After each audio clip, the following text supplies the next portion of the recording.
Assalamualaikum warahmatullahi wabarakatuh. Saya Hani Amalia dari program studi D3 Keperawatan.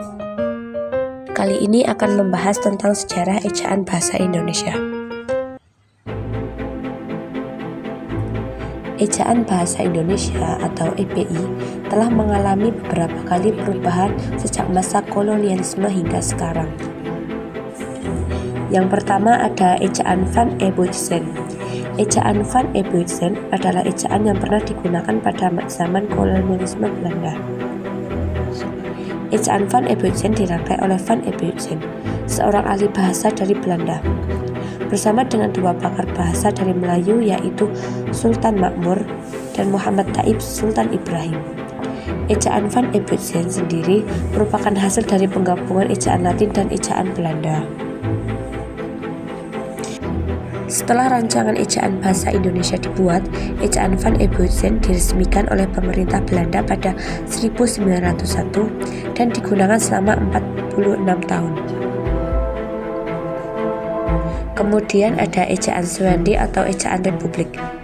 Pada masa awal kemerdekaan, ejaan Van Ebuitsen diganti dengan ejaan Swandi atau ejaan Republik. Ejaan ini disebut ejaan Republik karena terbentuk berdekatan dengan hari proklamasi.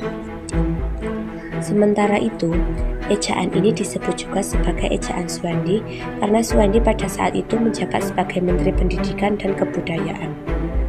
Ejaan Swandi diresmikan pada 19 Maret 1947. Kemudian ada ejaan Melindo.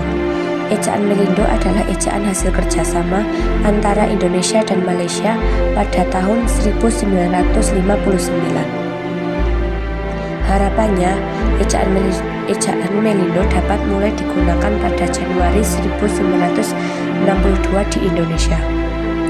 Namun, karena hubungan diplomatik antara Indonesia dan Malaysia sedang tidak baik, maka penggunaan ejaan Melindo pun gagal diberlakukan. Kemudian ada ejaan-ejaan baru. Ejaan baru adalah lanjutan dari perintisan ejaan Melindo. Oleh sebab itu, para perancangan juga dapat dikatakan masih lama, yakni Lembaga Bahasa Indonesia dan Kesultanan atau LBK sekarang Pusat Bahasa serta Panitia Ejaan dari Malaysia. Kemudian ada ejaan yang disempurnakan. Pada 16 Agustus 1972, Presiden RI meresmikan penggunaan ejaan baru, yaitu ejaan yang disempurnakan. Ejaan yang disempurnakan adalah tata bahasa dalam bahasa Indonesia yang mengatur penggunaan bahasa Indonesia dalam tulisan, mulai dari penggunaan huruf kapital dan huruf miring. Disebut ejaan yang disempurnakan karena ejaan merupakan hasil penyempurnaan dari beberapa ejaan sebelumnya. Kemudian yang terakhir, ada ejaan bahasa Indonesia. Saat ini, ejaan yang digunakan adalah ejaan bahasa Indonesia atau disingkat EBI. EBI mulai diberlakukan setelah keluarnya Peraturan Menteri Pendidikan dan Kebudayaan Nomor 50 Tahun 2015.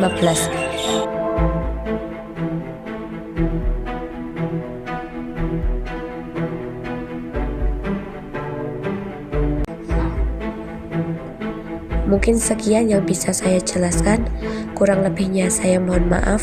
Wassalamualaikum warahmatullahi wabarakatuh.